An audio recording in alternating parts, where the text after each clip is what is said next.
నేను ఇప్పుడు ఒక గుడి ఉన్నది. ఆ గుడి ఏంటినంటే మీ తలరాతని మార్చే గుడి. ఓకే. బ్రహ్మ, విష్ణు, శివుడు ఉన్న స్థలం. ఆ స్థలం పేరేంటంటే కొడిముడి. ఆ! ఈ స్థలంలో పరిహారం చేయటానికి అంటే బయట వాళ్ళు తీసుకున్నది 1,00,000 నుంచి 1,50,000 తీసుకుంటున్నారు. బా! ఎక్కడుందండి ఇది? ఇది ఈ రోడ్ అంటే పళనికి 70 కిలోమీటర్ దగ్గరలో అచ్చా! కొడిముడి. అంటే ఆ!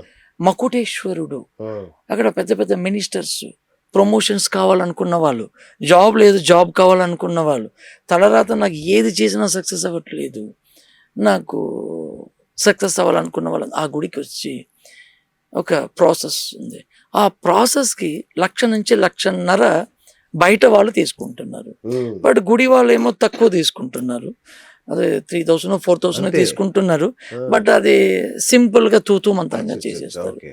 బట్ బయట వాళ్ళు 11 రకాలతో మీకు చేస్తారు. ఓహ్! అంటే మీ ఏజ్ ఎంతున్నదో అంత బిందె నీళ్ళు మీరు కావేరీ నది నుంచి తీసుకొనొచ్చి పాములకి పోయిపిస్తారు. రెండోది ఒక మట్టి బొమ్మ తయారు చేసి ఇస్తారు. దాంట్లో మిమ్మల్ని దాంట్లో ఆవాహన చేస్తారు. దానికి పూజ చేసి నదిలో మీకు స్నానం చేపిచ్చి దాన్ని వదిలి చేపిచ్చేస్తారు. మూడోది మీకు 9 కలశాలు పెట్టి ఒక చిన్న హోమం పెట్టి పూజ చేపిస్తారు. పూజ చేపిచ్చిన అదయిపోతుంది. నాలుగోది మీకు ఒక పిండితోటి ఒక పాము తయారు చేసిస్తారు. అది తయారు చేసి ఇచ్చినాక నదిలో వెళ్ళి మీకు దాన్ని మొత్తం తుంచి పడేయాలి. హ్మ్. చేపలన్నీ 5 నిమిషాల్లో తినేస్తాయి. ఓకే. మళ్ళీ మీరు 3 సార్లు మునగాలి.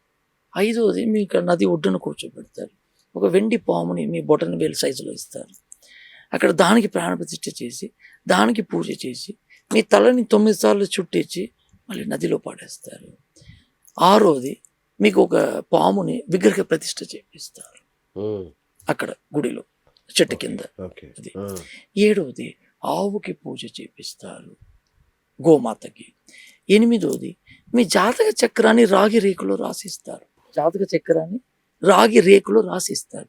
రాసి దానిలో ఎర్ర క్లాత్‌లో అక్షంతలు, పచ్చకర్పూరము ఇవన్నీ ఏసేసి దక్షిణ మీ ఇష్టం. హ్మ్. రూ. 11 పెట్టొచ్చు, 108 పెట్టొచ్చు, 1000 అది మీ అదేలే. ఇష్టాన్ని మన బట్టండి. ఇష్టం. ఆ! దానిలో పెట్టి మీ చేతికి ఇచ్చేస్తారు. బ్రహ్మదేవుడిని 108 సార్లు చుట్టాలి. హ్మ్. అది పెట్టుకొని మీ జాతక తలరాత అది మీ జాతక కుండలి. దాన్ని పెట్టుకొని 108 సార్లు మాకు ఆరోగ్యరీత్యా మాకు చుట్టలేమనుకున్న వాళ్ళు అవును. మినిమం 48 సార్లన్నా చుట్టాలి. ఓకే. చుట్టిన తర్వాత ఆ మకుటేశ్వరుడి దగ్గరికి పెట్టి ఇస్తారు. దాన్ని తీసి మీ తలని చుట్టి ఉండిలో వెళ్ళి వేసేసేయాలి. అక్కడితో మీ తలరాత అయిపోతుంది. ఓహ్! తొమ్మిదోది ఏనుగుతోటి నీళ్లు కొట్టిస్తారు. మొత్తం దోషం వెళ్ళిపోతుంది. పదోది లాస్ట్ మీకు ఏనుగుతోటి కొబ్బరికాయ చుట్టించి ఆ! మీకు ఇది. తీసేసి అదే మీకు ఇది నాకెక్కడ దీనికి 1,00,000 నుంచి 1,50,000 అంటే మీ కెపాసిటీని బట్టి గుంజేస్తున్నారు. ఓకే. ఒక్కొక్కళ్ళు 2,00,000, 3,00,000 కూడా గుంజేస్తున్నారు. ఓహ్! ఇది చూసి నాకు చాలా బాధ కలిగింది. ఇంతగా వీళ్ళు గుంజేస్తున్నారు. ఇది మనము ఒక ప్రోగ్రామ్‌లా చేయాలి. ఇది ఒక 30,000లో అయ్యేటట్టు మనం చేయాలి. ఓహో! మనమే తీసుకొనెళ్ళి సూపర్. పెట్టి ఆ పని చేద్దాం. అందరికి తలరాతని పోయేటట్టు చేయాలి. వావ్! ఇది వీళ్ళు ఇంతగా దౌర్జన్యంగా వీళ్ళు ఎక్కువ కదా! తీసుకుంటున్నారు. హ్మ్. లక్షల పరిహారాలు. అబ్బా! 1,00,000, 2,00,000 ఉన్నవాళ్ళు ఇస్తారు. లేని వాళ్ళు ఎక్కడి ఎలా నుంచి ఎట్లా ఇస్తారు? తీసుకొస్తారు? లేని వాళ్ళు ఎలా ఇస్తారు? నాకు ఒకప్పుడు భూమి లేదు. ఎప్పుడైతే ఆ గుడికి నేను వెళ్ళానో తర్వాత నుంచి నా తలరాత అసలు మారిపోయింది. హ్మ్. ఈ గుడిలో ఇంత ఇదా? అది అంత ఒక సూక్ష్మం ఆ గుడిలో ఉంది. అబ్బా! అంటే ఈ భూప్రపంచంలో బ్రహ్మదేవుడికి ఉన్న ఏకైక స్థలం అదే. హ్మ్. సెపరేట్‌గా ఉన్న గుడి. ఆ! అతను కూర్చున్న చెట్టు 3,000 సంవత్సరాల చెట్టు ఇంకా బ్రతికున్నది. బా! మీ కళ్ళారతో చూడొచ్చు. ఆ! అక్కడ కూర్చొని దాన్ని ఒక బ్రీతింగ్ చేసుకోవచ్చు. మీలో ఉన్న ఆరో లెవెల్ మొత్తం మారిపోతది. ఎవరెవరికైతే ఆరో లెవెల్ తక్కువ ఉన్నదో వీళ్ళు అక్కడికి వెళ్ళి గనక కూర్చుంటే ఆరో లెవెల్ ఆటోమేటిక్‌గా వెళ్ళిపోతది. అలాంటి స్థలం ఇంత దోచుకుంటున్నారు. ఏ రోజుల్లో ఎళ్ళాలి గురుగారు? ఇది ఒక మంచి రోజుల్లో అంటే చూసుకొని మన ఛానెల్ దీనికి తరఫున మనం తీసుకెళ్దాం. మీ ఆధ్వర్యంలో మన ఛానెల్ తప్పకుండా. తరఫున మన భక్తుల్ని తీసుకెళ్దాం. సో, తప్పకుండా. ఎన్ని రోజులకు ఎందుకంటే ఒకసారి ఏంటనేది చెప్తారా? మనము ఒక నెలకి ఒకసారి పెట్టుకోవచ్చు. లేదా హ్మ్. ఒక 15 రోజులు ఒకసారి. అదే మనకు బాధ కలుగుతుంది. సో ఇంత లక్షలు 1.5 2 లక్షలు ఇలా దోచేసుకుంటుంటే బాధ కలుగుతుంది. అరే ఇంత దారుణంగా చేస్తాం, ఒక హోమం చేస్తే ఇంత ఇది ఇలా కాదు. మనం కూడా జనాలకి చెప్పాలి, ఇలా కాదు, ఇన్ని పరిహారాలు ఇది చేసుకోండి, మీ లైఫ్ సక్సెస్ అవుతుంది. ఆ గుడి అంత మకుటేశ్వరుడు ఓకే. కొన్ని వేల మందిలో నదిలో మీ ఏజ్ ఎంత ఉన్నదో అన్ని బిందెలు నీళ్లు పోస్తూ ఉంటారు. దాని టైమింగ్ ఏంటంటే మీరు ఏ రోజైతే పోస్తున్నారో నెక్స్ట్ ఇయర్ ఆ రోజు తిరిగేసరికి నల్ల మీ లైఫ్ మారిపోతుంది, మీ లైఫ్ పార్ట్ మారిపోతుంది, మీకు ఎన్ని సమస్యలు ఉన్నా తగ్గిపోతుంది. ఏదో జూమ్ మంత్రకాలలాగా ఇవాళ చేసేసి నాకు రేపే అవ్వాలని అంటే అది కాదు. అది ఇది నిదానంగా అన్ని ప్రాబ్లమ్ని సాల్వ్ చేసేస్తుంది. మకుటేశ్వరుడు అతని పేరు మకుటేశ్వరుడు. ఎవరెవరికైతే మకుటం కావాలి, దట్ మీన్స్ మకుటం అంటే కిరీటం కాదు, ప్రమోషన్స్, మినిస్ట్రీ అవ్వాలి, ఎమ్మెల్యేగా ఉన్న వాళ్ళు మినిస్ట్రీ అవ్వాలి, మినిస్ట్రీ ఉన్న వాళ్ళు ఇంకా అవ్వాలి, ఇంకా ఇంకా ఇంకా పోస్టింగ్లో ఉన్న వాళ్ళు కర్మ తలరాత మారే స్థలం. మీరు యూట్యూబ్లో కూడా వచ్చేస్తుంది కొడి ముడి. దీని ప్రకారము ఎప్పుడు ఎలా చేయాలి, దీనికి కూడా విధి ఉంటుంది. ఇది ఎప్పుడు పడితే అప్పుడు వెళ్ళి చేసుకుంటే అది పని చేయదు. ఇప్పుడు మీ వైనాశిక నక్షత్రంలో చేస్తే పని చేయదు. మీరు ఏ పరిహారము మీ వైనాశిక నక్షత్రంలోనో మీ నిర్జీవ నక్షత్రంలోనో, ఓకేనండి, మీకు కలిసి రాని నక్షత్రం 5, 7, 3, 5, 7 ఈ నక్షత్రాలలోనూ మీరు ఏ పరిహారం చేసినా మీకు సెట్ కాదు. ఓకేనండి, అది సెట్ కావాలన్నా దాని సూక్ష్మ పరిహారం ఇంకొకటి బ్యాలెన్స్ చేసుకోవాలి. ఇలాగ చేసుకుంటే చాలా మందిలో మేము అన్నీ చేసేసామండి, మాకు ఏది కలిసి రాలేదు. మీరు వైనాశిక నక్షత్రంలో వెళ్తే ఎలా కలిసి వస్తుంది? మీరు అవయోగ నక్షత్రంలో వెళ్ళి చేస్తే మీకు ఎలా కలిసి వస్తుంది? మీ నిర్జీవ నక్షత్రంలో వెళ్ళి చేస్తే మీకు ఎలా కలిసి వస్తుంది చెప్పండి. మనకి జనాలు ఇవేవి చూడట్లేదు. నా దగ్గర డబ్బు ఉంది, టైం ఇప్పుడే దొరికింది, ఇప్పుడు వెళ్ళి చేసేసి. ఇప్పుడు చేసే వాళ్ళు కూడా ఎలా ఉన్నారంటే రైట్ చేసేసే డబ్బులు రావాలి, ఈరోజు బాగుంది, అన్ని రోజులు బాగుంది. నేను చాలా మంది అన్ని రోజులు బాగుంది, మరి అన్ని రోజులు బాగుంది అంటే ఈ నక్షత్రాలు ఎందుకు, ఈ తిథిలు ఎందుకు, ఇవన్నీ చూసుకుని ఎందుకు? ముహూర్త బలం అనేది ఒకటి ఉన్నది. ముహూర్త బలం ఇది చాలా మందిలో, నేను అడ్వకేట్గా నాది చాలా డైవర్స్ కేసులు వస్తుంటాయి. ముందు వాళ్ళ జాతకాన్ని చూస్తా, నీ డేట్ ఆఫ్ బర్త్ ఇవ్వమ్మా, నీకు ఎవరు మా జాతకం చెప్పాను, నేను పనులు కలిసింది అన్నారండి. మరి అన్ని కలిసి నువ్వు నా దగ్గరికి ఇక్కడ డైవర్స్కి ఎందుకు వచ్చావు? అదేనండి నాకు తెలియదు, అన్ని కలిసి ఉంది అన్నాడు. మరి ఎందుకు? ముహూర్త బలము. నీకు ఎన్ని 9కి 9 కలిసిన, 10కి 10 కలిసిన, 18కి 18 కలిసిన, అంటే మా దీంట్లో మేము 18కి 18 చూస్తాం, అందరూ వచ్చి 10కి 10 చూస్తారు, నేను మాత్రం 18కి 18 చూస్తా. ఈ ఎన్ని కలిసిన ముహూర్త బలం అనేది ఉన్నది. ఆ ముహూర్త బలంలో కనుక మీరు చేయకపోతే ఎన్ని కలిసి వచ్చినా గొడవలు, సచ్చరవులు, నష్టాలు, కష్టాలు, విడిపోటాలు తప్పవు. దీనికి కూడా నేను మీకు ఒక ఎగ్జాంపుల్ చెప్తా. రాముల వారికి సీతాదేవికి 18కి 18 పొత్తు కుదిరింది, ఇంత కూడా బెంచ్ కూడా తేడా రాలేదు. ఓకే అండి, మరి వాళ్ళు ఎందుకు విడిపోయారండి? ఎన్ని కష్టాలు పడ్డారండి. కారణం ముహూర్త బలము. ఓకే, నీకు అర్థమైందా? అంటే విడిపోవాలి, రామాయణం రావాలన్న దాని గురించి ముహూర్త బలాన్ని అలా ఇచ్చారు.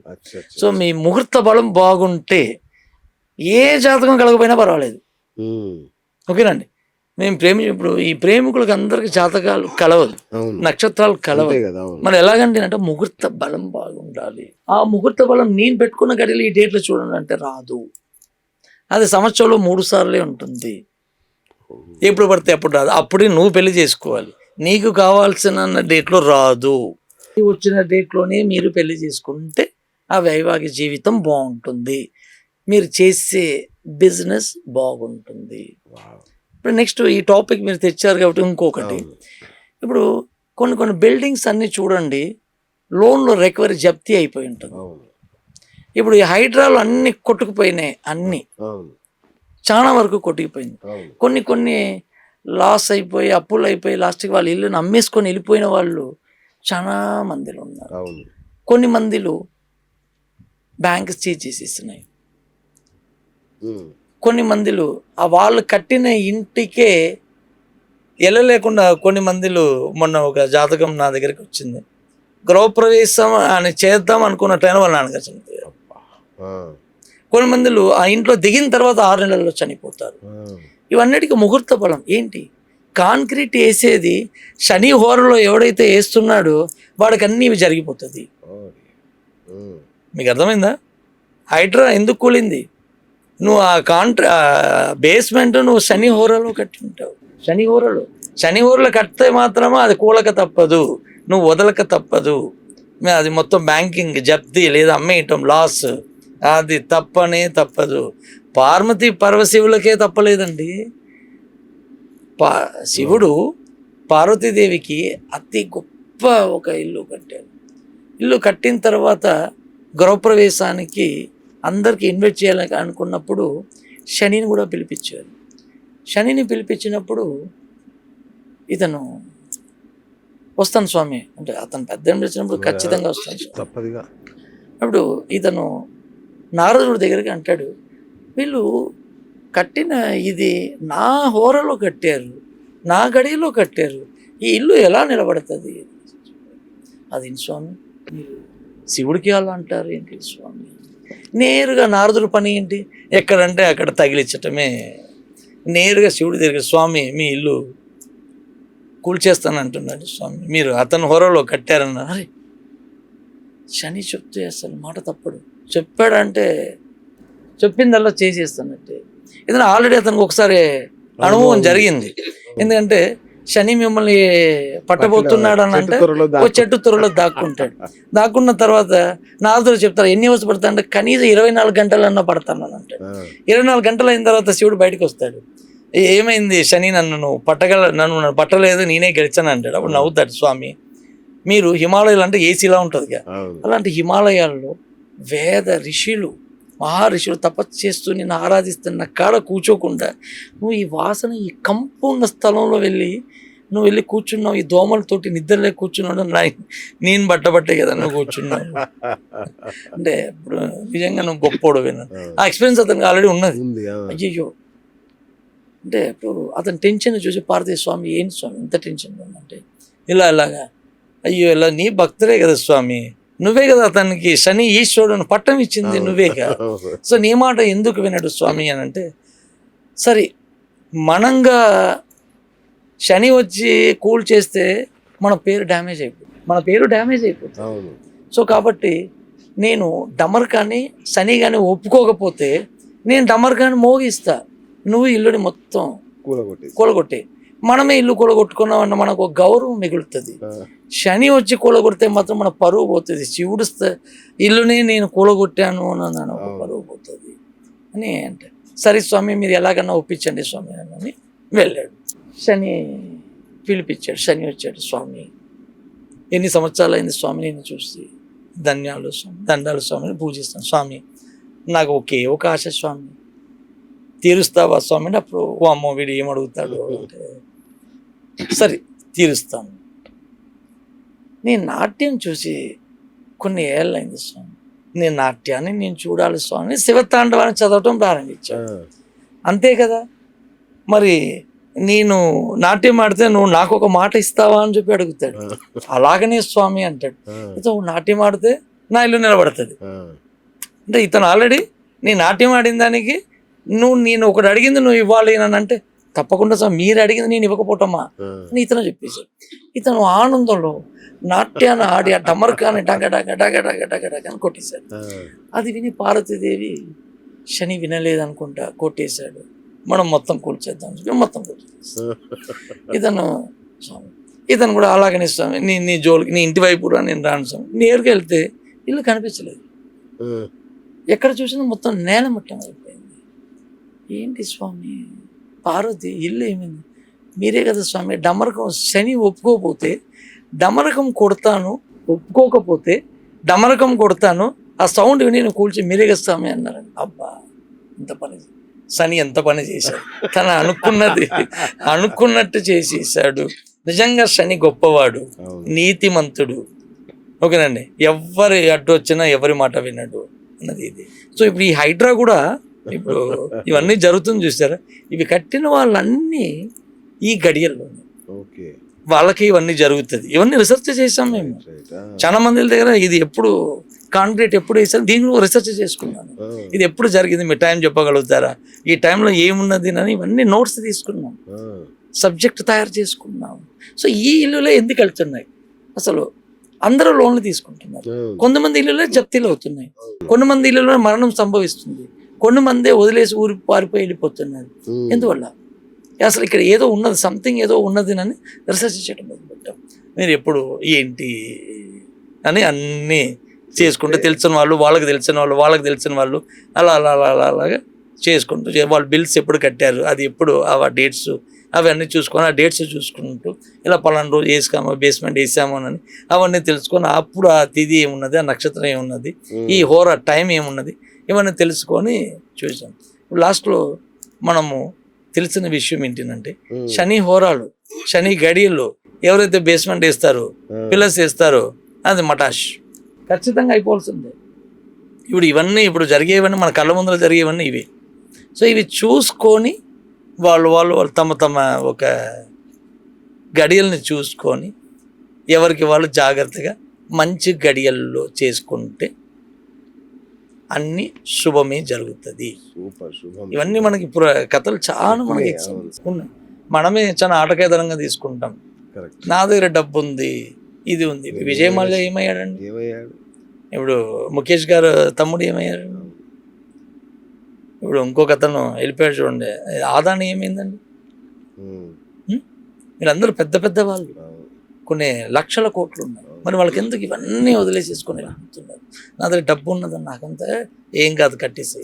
ప్రతిదానికి ఒక రూల్ ఉంది, ఆ రూల్ని పాటిస్తే మన లైఫ్ సక్సెస్, మనకి ఎప్పటికీ ఓటమి అనేది ఉండదు. అది తెలుసుకొని నిదానంగా చేసుకుంటే అన్ని శుభమే జరుగుతుంది. శుభం భూయాత్ గురుగారు.